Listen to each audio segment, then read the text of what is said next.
Yo, ladies and gents, Boomer here, and welcome back to another Rocket League video and tutorial.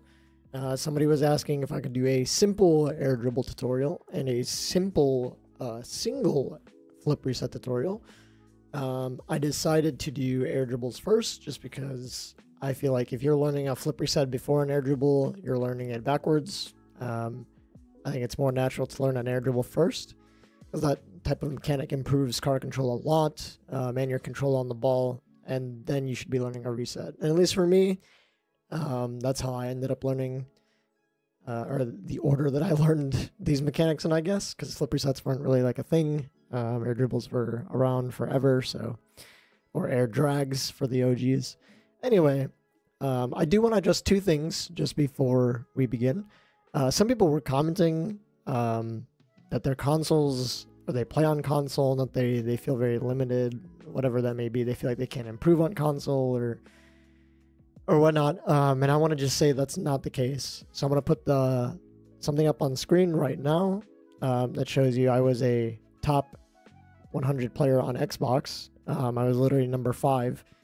And if you take a look at this picture, the 4 people above me on the leaderboards during this time, this is season 2 of free to play. So I was still on console at the time. Local X Ninja is actually Unky. So that's kind of funny. And then obviously you guys know Yans or Yanix, however you want to say his name. And then it's Cheese and Divisa. All 4 of these players above me were on PC at the time. But with like the Epic Games linking and stuff like that, that came through with free to play, their accounts would still pop up on Xbox leaderboards. So technically at the time I was kind of salty. I was like, damn, I should be number 1 on Xbox, like whatever. But this is just proof to you guys that you can definitely compete on console. I was playing on an Xbox One S, and then I eventually upgraded to one of the newer gen series. I had an Xbox Series S. So I was playing on that, and I was able to get high elo at the time. Because if you look at these pictures here, seasons 1 through 3, SSL MMR was completely different. I believe it was like 1975.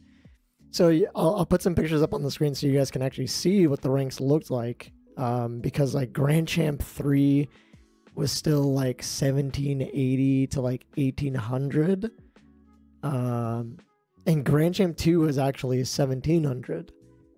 So I thought these games were way more competitive at the time, because at least for me, even in being Grand Champ 2 Div 4 with this picture at the time, you would get pros in your lobby like nonstop. And I'll put some more pictures up on the screen. You guys can see I had professional players like in my games every single lobby. So it's probably one of the most competitive times I've played Rocket League, it was very enjoyable. You can see everybody had their Season 1 SSL tag. I missed out on it. I wasn't good enough to get Season 1 SSL, and I was on console at the time. And so I also just want to show that a lot of people were saying I'm like low champ, or that I'm only Grand Champ. So I do want to put up, I hate that I have to do this, because I really don't look at tags like that. I don't look at status like that in this game. I don't think tags sum up the type of player you are unless you have a world champion tag, or some type of blue tag. You know, obviously there's like coaches out there and stuff. They also get blue tags. But anyway, I'll put some proof up on the screen of the times that I did get SSL. So I ended up getting Season 2. I was very, very close to SSL, but I did not get it. And I'll put that picture up here. That was my final game. And I got absolutely farmed by whoever this professional player was. And that was the end of that season. And so I decided in Season 3 that I'm finally gonna get a PC, because I wanted to compete. And at the time I was getting help from 2 buddies of mine. And you can see in this picture, or this little clip right here, that I got SSL for the first time in 3v3 in Season 3 of free to play, with the help of Floater and Sid, who are both very OG players. And they were very good at the time. So I ended up getting SSL for the first time in 3v3. And then seasons 4 through 5, I think I was like starting to try to compete in RLCS qualifiers. And then season 6, I ended up getting it in hoops. And then season 7, I don't think I got it in anything. The funny thing was somebody said that they had TRN'd me. And TRN only shows that I have been, I believe, let me take a look here. It only shows that I've been 8 and 11.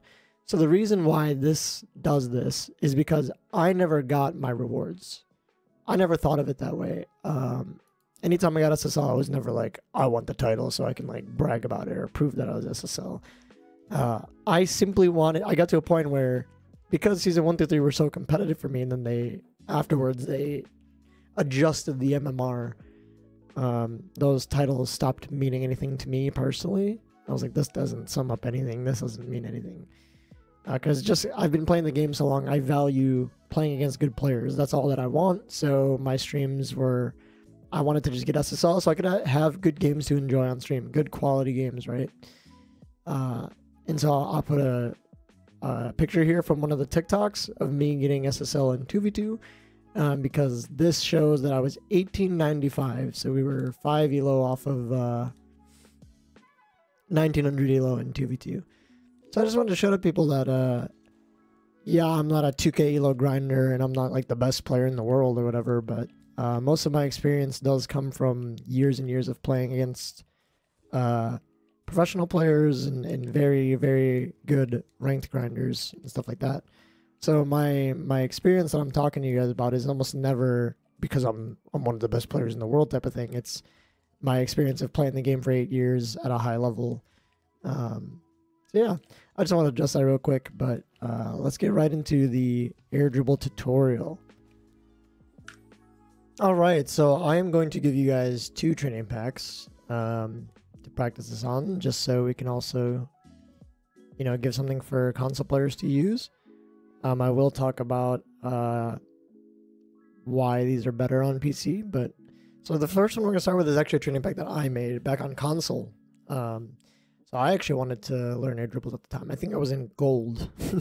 I don't know if I can find a clip of me trying to air dribble in gold. That would be something I could probably save for a video of like my path from like bronze to SSL type of thing. But this is a training pack that I made by myself. And I'll leave the code up here so you guys can copy it. And we're going to use this very first setup. There are other training packs out there like in the browse and recommended sections that are pretty decent, but I always for some reason preferred setting up off the left wall. I'm not sure why that was. It's interesting. I never really thought about the thought process behind it, of because I'm like a right-handed, right-footed in soccer, so I never understood why I preferred the left wall when I was first learning mechanics, but I just did. It's kind of like you have like a strong foot and a weak foot type of thing.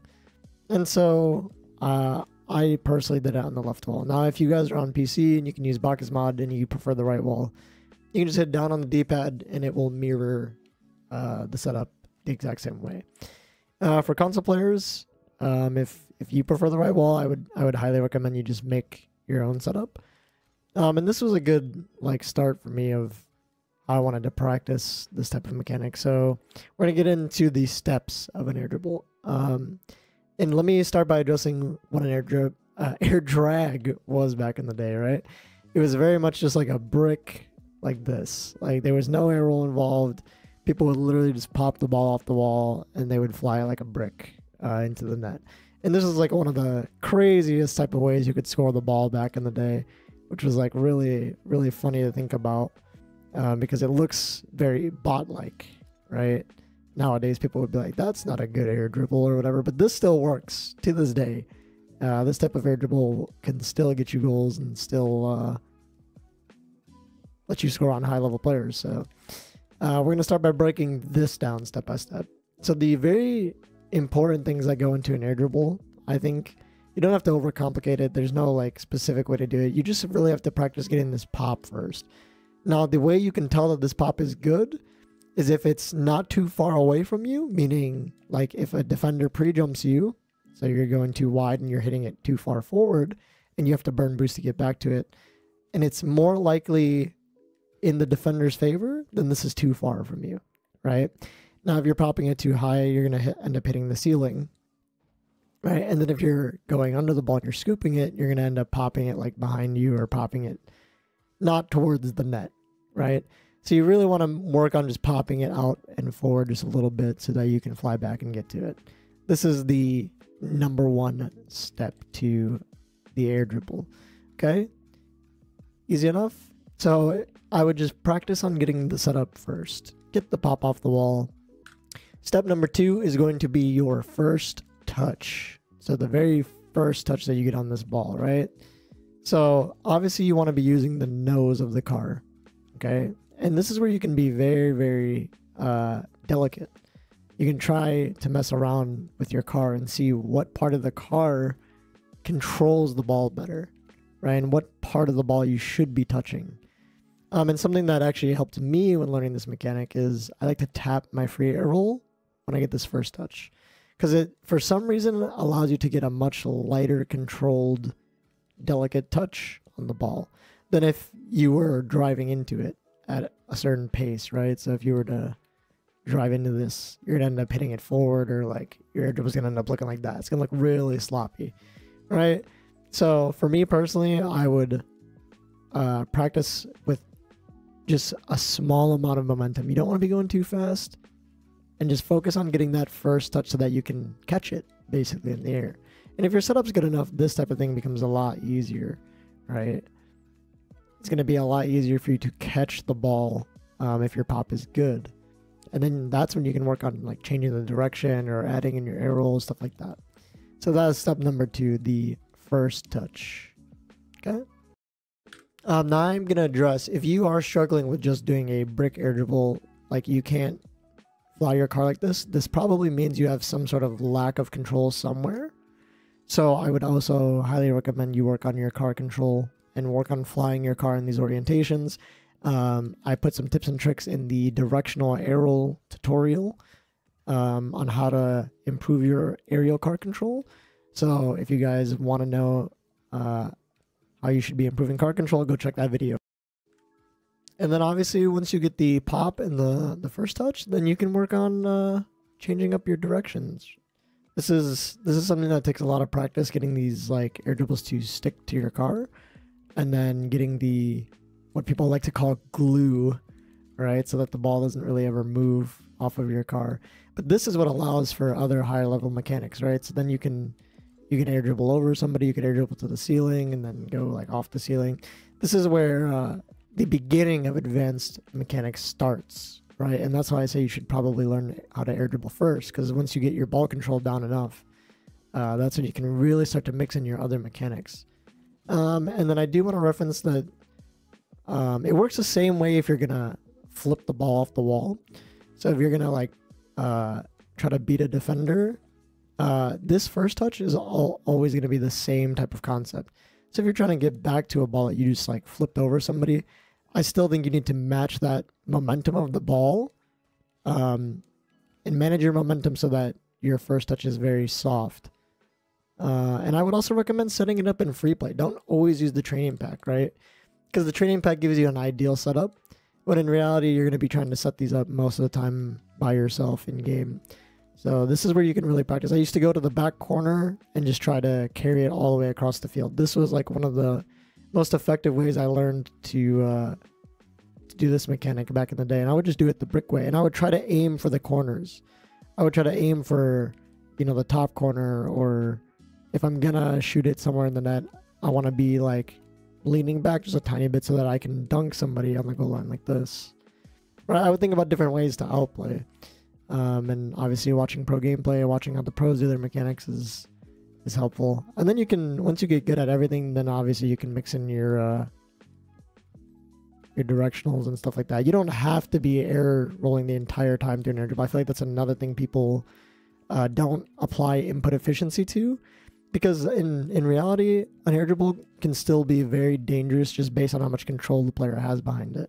Right? Because if you do this the whole time and you fly that ball completely into the top corner and you give the defender like no time to save it, this is something that can be extremely dangerous to any level player these days. All right, and then you guys can eventually get your air dribble stand up looking like this. And this is what I'm talking about. Even in a high level lobby these days, this type of air dribble is still very dangerous for the other team, right?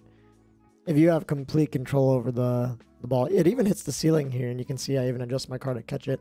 And then I completely let the ball just settle on top of my car, and I fly my car like a brick. And then I end up actually double tapping the ball on this guy's head, and you can see from his POV, because he's sitting on the goal line, it is very difficult to save for him, especially because his teammate jumps so late, so he has very little time to react. And I just literally fly the ball all the way across the field into his net. So yeah, I just wanted to give you guys an example of what that looks like. But yeah, now I'm going to address ground air dribbling for you guys. Ground to air dribbling. So let's move on to a different trading pack.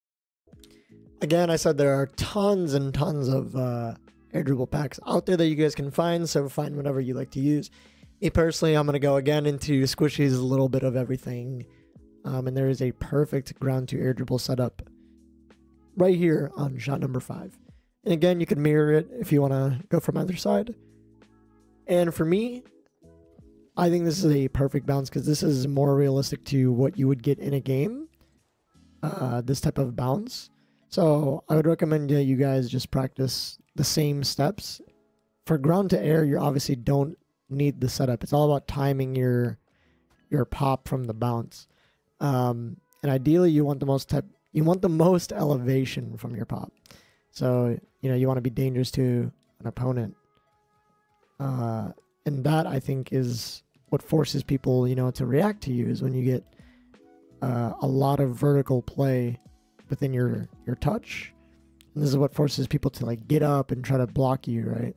Because you can always just fly the ball over somebody if they're too slow to the chow, if they're too low to the ground, like whatever it may be. So, and again, this is something that you guys can just mess around with. I don't think people understand of like mechanics are very much muscle memory, pattern recognition, and just putting the hours in. So it's like, as soon as you learn the steps, you break down these simple steps, then it's all about, and once you understand those in like a good way, it's all about putting the hours into practicing the mechanic. I used to sit here for hours and hours of my day. I'd get home from work, I'd get home from college, and I would just load the game up, even though I was dead tired. And I would just use this type of setup and get real creative with it. But yeah, I don't think ground to air dribbles are as difficult as setting it up for yourself, because most of the time you can just wait for the ball to bounce and then pop it up yourself. Oh, and I would also recommend not touching the stick. That's another tip that I would give you guys. So when you go for this initial pop, let go of the stick.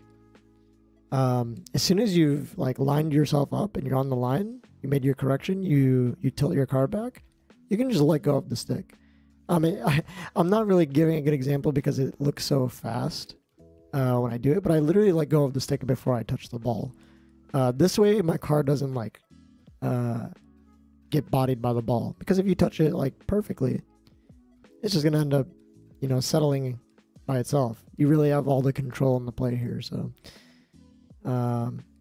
yeah, I think those are the best tips I can give you guys for learning how to air dribble, and practice, practice, practice. The next one will obviously be a single flip reset, and I'll keep up with the like game sense videos in the meantime. But yeah, and sorry, one last final thing for those of you that are on PC, if you have access to the workshop maps, I would highly, highly recommend you guys try out the air dribble hoops map, because this map actually ends up forcing you to air dribble over very long distances that are much bigger than the normal Rocket League field. So I feel like right after you get done doing this workshop map, your air dribbles in-game will improve a lot. So when you guys finally get your full control over your normal air dribbles and you want to challenge yourself, I think this map is the perfect map to do it on. But yeah, if you guys enjoyed this video, please leave a like, share, and subscribe. Join the Discord and hit that noti bell to stay up to date with when I post or go live. I will also plug my Twitch, because a lot of you guys have been coming over to Twitch, I know a lot of people on YouTube do not have Twitch accounts, but if you do and you're looking to stop by and stream, watch me play, or you guys want to ask me questions in real time, feel free to stop by, and I hope you guys enjoyed the stream. Yeah, much love as always, and I will see you guys in the next one or on stream. Much love as always. Appreciate you all, and peace.